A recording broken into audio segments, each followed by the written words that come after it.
Salam turdashlar, Ming talat taratqos tayyorlagan kino va ta'sirat programmamizni ko'rishingizni qizg'in qarshi olamiz. Bugun huzuringizda bo'lgani Nicolas Cage bosh rol olgan Amerika hikoya filmi Bo'shliqda kuturma.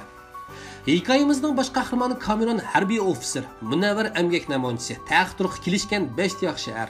Bu munavvar er taz yomg'irli kunning birida amdil homildor bo'lgan ayolni ilib qavoqxonaga payz qilg'il bordi. Qavoqda shampan ishkash ayoli bilan muhabbatning payzini surayotganda chashqonning o'lgisi kelsa mushukning burtini tatibdi degandek bir qancha chuprandi kelib bu oshiq mashqlarga shiltin otdi.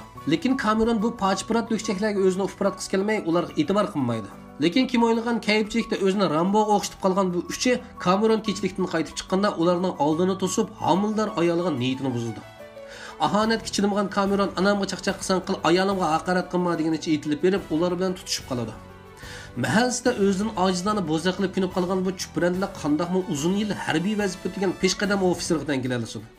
O'zini chaqlamay shiltin etibman, palazga yo'ginib, hapti etibman degandek bir damdal tayoq yeb holdan ketgan bu latilar pichoq chiqarib etilib keladi. Afsus, qalayim qanchliqda o'ziga turib kelgan pichoq o'ziga kirib ketib, shu yerda jon berdi. Surat almashib Cameron harbiy odam o'tasimi atimiz deydigan hikmatli so'z bo'yicha 8 yillik qamoq jazosiga hukm qilindi. Cameron turmush hayotini tug'ilib ko'rib boqmagan qizi Casey'ni eslash bilan kun soat sanab o'tkazdi.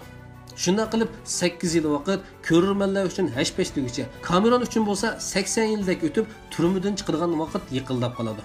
Jitimning og'zi ochiq tegsa burni qanotdi degandek turmadan chiqadigan kuni yetib kelganda turma ma'lum sabablar tufaylidan jinoyatchilarni federatsiya turmasidan shtatlik turmaga o'tkazmoqchi bo'ladi.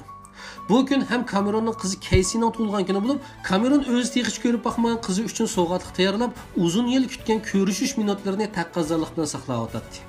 Lekin Cameron texi qattiq bir bo'ron chapqinning o'zini saqlab turganligini bilmaydi.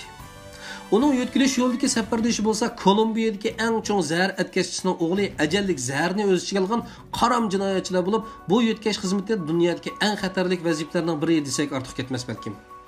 Deganimizdeklar yo'tkash xizmatiga shunchalar puxta tayyorlik qilingan bo'lsa-mu, aeroplan amdila osmonga ko'tarilib uzun o'tmayla jinoyatchilar turma saqchilarini bo'ysundirib, aeroplanni kontrol qilib oldi. Turma saqchilarining o'ldig'ini o'lib, asirga tushdig'ini asirga tushdi.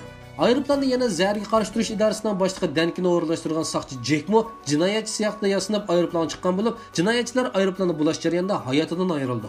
Bu qitimni qichish harakati nayt inchkilik bilan planlangan bo'lib, hatto yer yuzidagi saqchilarmi bulanchilik yuz bergandan keyin hech nimadan xabar topolmaydi. Aeroplan asli planda yana bir shaharga qo'nib bir qancha jinoyatchini tushirib qo'ygandan keyin yana bir qancha jinoyatchini ilib qo'yadi. Aeroplanni kontrol qilib olgan jinoyatchilar kiyimini almashtirib saqchi qiyofada kirib olgan bo'lib, plan bo'yicha aeroplanni belgilangan aerodromga qo'ndirdi. Lekin dal bu yerda aeroplandan tushib qoladigan bir qancha jinoyatchi aeroplan bulash jarayonida o'lib ketgan bo'lib, ularning o'rniga boshqa jinoyatchilarni tushirib qo'yish aqlan tanlash edi. Bu manzilda tushib qolsa erkinlikka erishadigan Cameron aeroplandan tushib qolishni rad qiladi. Chunki aeroplan yana turmada tunishib yaqin do'stlardan bo'lib qolgan Michael va uningdan boshqa asirga ilingan bir qancha turma saqchilari bo'lib, Cameron aeroplandan tushib qolsa ularning hayot qilish imkoniyati yo'q deyarlik edi. Cameron saqchilarga aeroplanning bulanganligini bildirish uchun shahar bergan bo'lsa-mu, lekin saqchilar ahvoldan xabar tepib aeroplanni to'sib bo'lguncha jinoyatchilar aeroplanni haydab ko'kka ko'tarib ketadi. Aeroplan uchib ketayotgan vaqtda Cameron yana o'lib ketgan jinoyatchining kiyimiga keyin qaytam bormoqchi bo'lgan o'rinni yezib aeroplandan tashlab saqchilarga uchur yetkazdi. Yo'tkash xizmatiga mas'ul bo'lgan federatsiya xodimi Wilson bu ahvollardan xabar topgandan keyin Cameronning barliq materiallarini ko'rdi va uning ayoli qizi bilan yuzturani ko'rishib, Cameronning haqiqatan saqchilarga yordam qilmoqchi bo'lganligiga ishindi. U ham ta'minlagan yip-uchiga asosan ular bormoqchi bo'lgan keyingi nishonga bordi. Rost degandek ancha uzun o'tmayla jinoyatchilar bo'lgan aeroplanmi yetib kelib bu yerga qo'nadi. Bu yer bir koni tashlandiq aerodrom bo'lib, jinoyatchilar asli plan bo'yicha bu yerdan yana bir aeroplanga almashib qochmoqchi edi. Lekin keyingi aeroplanga mas'ul bo'lgan jinoyatchining osiylik qilishi bilan ular almashmoqchi bo'lgan aeroplan portlab ketdi. Ular boshlarini qashlab, endi qanday qilamiz deb maslahat qilishayotganda to'liq qurollangan saqchilarning kelayotganligini bayqaydi. Amalsiz qolgan bu bir to'p jinoyatchilar saqchilar bilan bir qapas qattiq etishgandan keyin yana o'zi kelgan aeroplanga o'ltirib osmonga ko'tarib ketadi. Ularning orqasidan kuchlar bilan qo'g'lab kelgan Dankin o'z odamning aeroplanda o'lib ketganligini uqqandan keyin qattiq g'azablandi. Shundaqla bir jinoyatchining saqchilarga yordam qilmoqchi bo'lganiga ishonmay aeroplan etib tushirib bo'ladi.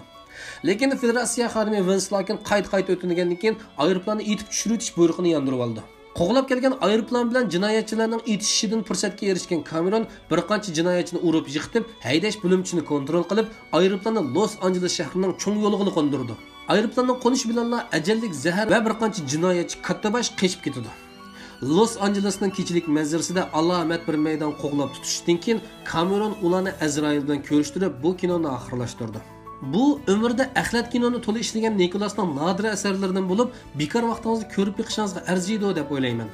Agar mazkur filmdan to'liq nusxasini ko'rmoqchi bo'lsangiz, Talat media salonimizga qo'shilib 84 raqamini avasangiz Uyg'urcha nusxasidan bahramlanasiz.